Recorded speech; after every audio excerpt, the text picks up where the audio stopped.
patjetër.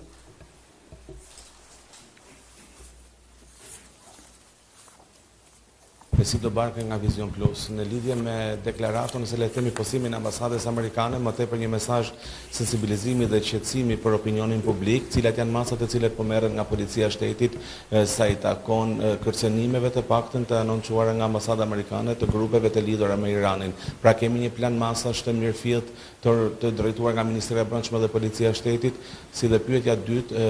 ju jeni ministri i ri i Brendshëm, por e njihni mjaft mirë këtë strukturë pasi keni shërbyer për disa vitesh në Ministrinë e Brendshme si zëvendësministër dhe në kohën kur ju keni qenë si zëvendësministër, keni patur shumë projekte me OSBE-n sa i takon sigurisë dhe dorëzimit vullnetar të armëve, pra kryesisht AVL-ve. Duket sikur ka ngecur ky projekt, pavarësisht se u nis fushata e parë të sensibilizimit dhe ndërgjegjësimit, ndërkohë faza e dytë duket sikur ka ngecur duke mos patur një zhvillim të mëtejshëm. Sa i takon dorëzimit vullnetar të armëve, pra në lidhje me projektet që ju keni nisur me OSBE-n, do të vijojnë këto projekte apo jo? Faleminderit. Shumë faleminderit. Lidhur me pyetjen e parë, siç pata mundësinë ta bëjt me dije dhe për qytetarët shqiptar për të garantuar ata lidhur me situatën e sigurisë në vend, gjatë seancës së dieshme në parlament, ku unë me përgjegjësi të plot komunikova disa fakte shumë të rëndësishme. Së pari, Shqipëria ka për disa kohësh që ka marrë masat e nevojshme në kuptim të vlerësimit të riskut nga gjithë agjencitë ligjzbatuese, përfshirë dhe ato të inteligjencës, në bashkëpunim dhe me partnerët ndërkombëtar, ku jo vetëm kemi bërë vlerësimin e riskut, por edhe një plan masash lidhur me jo vetëm sigurinë publike në sheshe publike, në vendodhje me rëndësi kritike, por dhe infrastrukturën kritike në tërësi, dhe ku përfshihen të gjitha agjencitë ligjzbatuese dhe të inteligjencës, secili ka rolin e vet. Policia e shtetit është me masa të shtuara sigurie në këto vendodhje të cilat konsiderohen me rëndësi kritike për sigurinë e tyre. Dhe kjo ka ndodhur shumë kohë më parë, duke marrë në konsiderat gjithë zhvillimet në lindjen e mesme dhe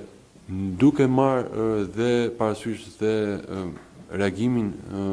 publik të ambasadës. Sigurisht pata komunikim dhe kërkova nga struktura përkatëse të policisë së shtetit, përfshirë drejtorinë antiterror, policinë kriminale, si dhe sigurinë publike, për të më informuar lidhur me masat që ato kishin marrë dhe komunikimet që kanë patur me profesues të ambasadës. Nga informacioni i përcjellur nga natyre, është bërë me dije se së pari nga komunikimet që kanë patur me profesues të zyrës së sigurisë së ambasadës, është konfirmuar se ky është një lajmërim standard që është bërë edhe në vende të tjera të botës, përfshirë dhe të Bashkimit Evropian. Dhe nga ana tjetër ata vlerësojnë dhe ky është komunikuar edhe më vonë më pas në takimet që kanë pasur dhe ditën e dieshme, ku është vlerësuar bashkëpunimi dhe angazhimi i qeverisë shqiptare dhe i policisë së shtetit për masat e shtuara që kanë marrë jo vetëm ditën e dieshme, por prekohësh tashmë, duke marrë në konsiderat faktin që policia e shtetit tashmë ka ngritur kapacitetet e nevojshme për të përgjigjur kërcënime të ndryshme që vijnë edhe në forma hibride. Pra edhe ata që zhvillohen përmes dezinformimit në rrjetet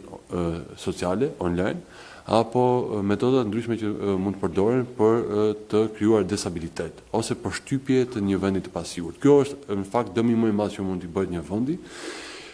pasi ne nuk kemi kohë apo luksin që të perceptohemi si vend i pasigurt, qoftë kjo kur vjen nga lufta hibride, që janë të ekspozuar gjithë vendet e Bashkimit Evropian, apo nga agjendat caktuara politike, të cilat vënë politikën e ditës përpara se sa çdo interesi kombëtar, që është integrimi i vendit dhe perceptimi i vendit si një vend i sigurt, ku sigurisht ne kemi në fokus dhe synojmë gjithmonë më shumë të mbajmë trendin dhe ta zhvillojmë më tej për përthithjen e turistëve, të cilët sigurisht përkthehen dhe në ekonomi të shtuar për vendin tonë, kështu që çdo dëm që i bëhet imazhit të vendit, përfshi edhe ato imazhet e pakëndshme dhe tejet shqetësuese dhe që nuk reflektojnë realitetin në Shqipëri në kuptim të sigurisë dhe kapacitetet të rrituara dhe gjithë rezultatet të njohur tashmë dhe nga raportet ndërkombëtare si Departamenti Amerikan i Shtetit edhe Komisioni Evropian, ku unë pata mundësinë të citoj mota mo, fjalë për fjalë, dje në interpelancën e kërkuar nga deputetët e opozitës. Prandaj çdo përpjekje që synon të krijojë një imazh të gabuar të Shqipërisë është vetëm në dëm të qytetarëve shqiptarë dhe ekonomisë shqiptare dhe turizmit. Kështu që këto realisht nuk duhen lejuar dhe unë falenderoj profesorësit e medias, të cilët kanë qenë shumë të kujdesshëm në raportime të tilla,